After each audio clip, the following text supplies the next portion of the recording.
Ju njohim me përmbledhjen javore të lajmeve. Kjo është Radio 7.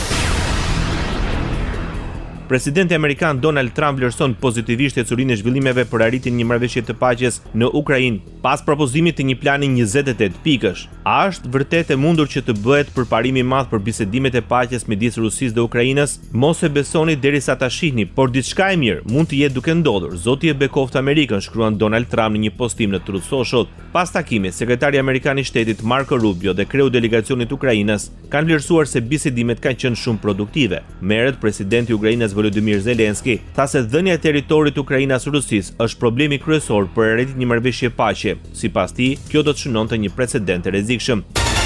Shtëpia e Bardhë pretendon se është arritur përparimi i jashtëzakonshëm në bisedimet për paqe në Ukrainë. Megjithatë, në deklaratën e zëdhënëses së Shtëpisë së Bardhë, Caroline Levitt, thuhet se detaje delikate mbi planin e paqes në Ukrainë kërkojnë më shumë bisedime. Ka disa detaje delikate, por jo të pakapërcyeshme, që duhet të zgjidhen dhe të kërkojnë bisedime të mëtejshme midis Ukrainës, Rusisë dhe Shteteve të Bashkuara të Amerikës, tani një postim në rrjetet sociale zëdhënësia e Shtëpisë së Bardhë. Presidenti bielorus Aleksandr Lukashenko është ofruar të organizojë bisedime paqe midis Rusisë dhe Ukrainës në Minsk. Propozimi i Lukashenkos erdhi gjatë një takimi në Bishkek të Kirgistanit me presidentin rus Vladimir Putin. Moska dhe Minsku, tha presidenti bielorus, kanë shumë çështje serioze për të diskutuar dhe të dyja palët kanë nevojë për konsultime përpara se të marrin vendime. Nëse dëshironi të ktheheni përsëri në Minsk, e dini se ne jemi gjithmonë të gatshëm, tha Lukashenko. Presidentja e Komisionit Evropian Ursula von der Leyen rënditi 5 prioritetet kryesore të Bashkimit Evropian për të ecur përpara mes bisedimeve të intensifikuara të paqes për t'i dhënë fund luftës së Rusisë kundër Ukrainës.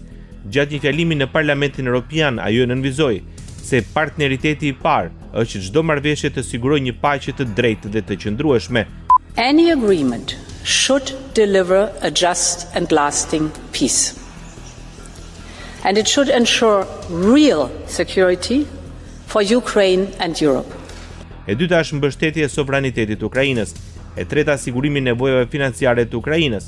I katërti është asgjë për Ukrainën pa Ukrainën, asgjë për Europën pa Europën dhe asgjë për NATO-n dhe pa NATO-n.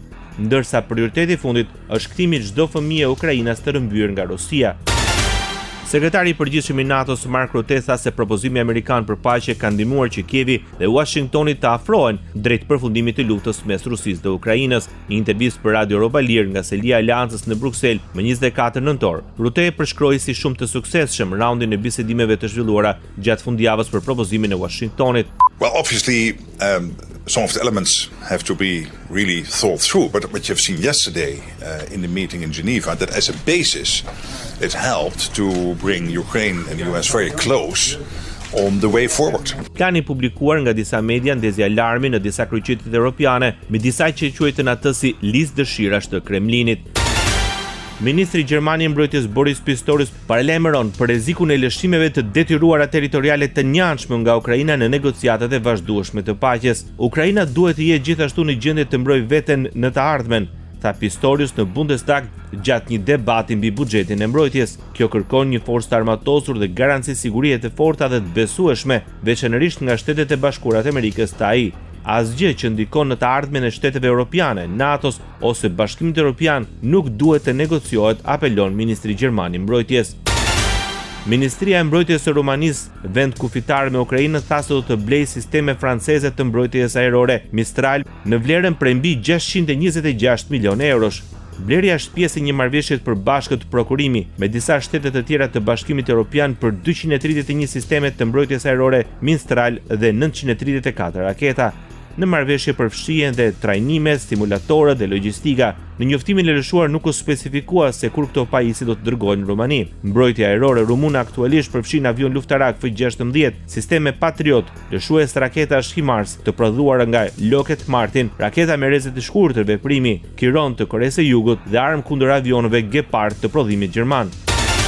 Franca nënvizon rolin që duhet të ketë Europa si palë në bisedimet për arritjen e paqes. Presidenti francez Emmanuel Macron deklaroi në një intervistë se u takon europianëve të vendosin se si t'i përdorin asetet e ngrira ruse të cilat Donald Trump po i propozon si pjesë e planit të tij për të investuar në projekte të udhëhequra nga Shtetet e Bashkuara të Amerikës për të rindërtuar Ukrainën. Sipas Macron, presidenti rus Vladimir Putin nuk dëshiron të japë fund luftës, pasi sot ai vazhdon të vrasë civil dhe të shkatrojë në mënyrë metodike gjithçka që lidhet me energjinë elektrike dhe të zhys popullsinë në të ftohtë dhe errësirë.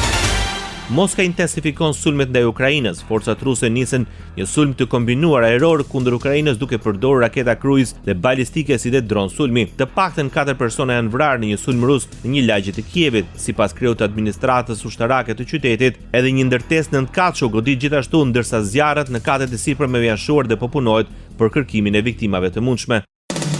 Ndoqet për mbledhjen javore të lajmeve. Kjo është Radio 7, zëri pozitiv i qytetit.